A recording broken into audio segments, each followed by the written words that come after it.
Rubio, Rusya-Ukrayna Barış Görüşmeleri Hakkında, elbette, herkes gibi sabırsızız. Amerika Birleşik Devletleri Dışişleri Bakanı Rubio, Rusya-Ukrayna görüşmeleri hakkında, bu zor bir görev ve barışa olan bağlılığımız sürerken, herkes gibi biz de sabırsızlanıyoruz.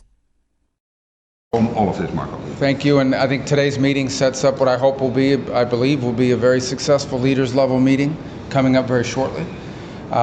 NATO has the opportunity to grow even stronger in the alliance. You know, the alliance is only as strong as its weakest link, and we intend and endeavor to have no weak links in this alliance. So it's setting up nicely, and it's good to see. You know, the president has just submitted a budget for $1 trillion of defense spending, which is unheard of, it's unparalleled. And it's not just spending money, it's spending money on the capabilities that are needed for the threats of the 21st century.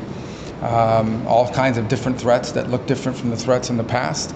And so I think today sets up that leaders meeting, which will be very productive. I also think, obviously, that the big issue on everyone's mind is what's happening with Russia and Ukraine. The President of the United States has been abundantly clear he wants the war to end. He's open to virtually any mechanism that gets us to a just, enduring, and lasting peace. And that's what he wants to see. He wants to see an end to wars. He wants to keep wars from happening. The purpose of NATO is to prevent wars through its strength. And that's why, you know, we want to see it grow stronger.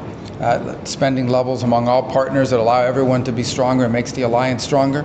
And also he wants to end wars, and that's the hope with Russia and Ukraine. We'll see what happens over the next couple of days in that regard, but we want to see progress made in that regard, and whatever mechanism is outlined, whatever the process is that needs to happen, I mean, we are open to being constructive and helpful in any way we can to end a conflict. I will say this, and I'll repeat it, that there is no military solution to the Russia-Ukraine conflict.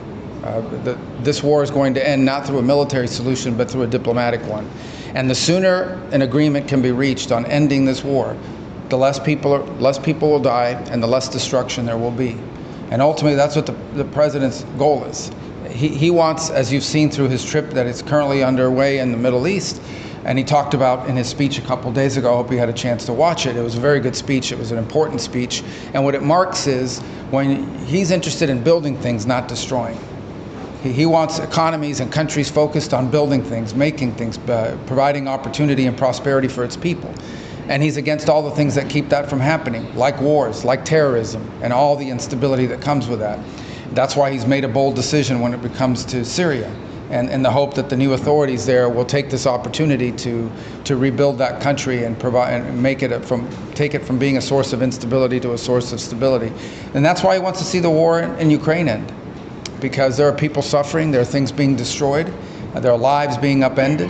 There are millions of Ukrainians that live outside of their borders in their country right now. And the world the president wants to see is one in which people can come back home and begin to rebuild their country and spend their time focused on how to build the economy, not how to fight a war. But obviously we're in a very difficult spot right now, and we hope that we can find the steps forward that provide for the end of this war in a negotiated way and the prevention of any war in the future as a result, meaning a peace that's going to ensure not just that this war ends, but also prevents a new one from starting at some point down the road. So a lot of work, we remain committed to that. Obviously, like everyone else, impatient. We want to see it happen, and but it's difficult, but you know, hopefully progress will be made here soon. Thank you so much. Thank you. Thank you.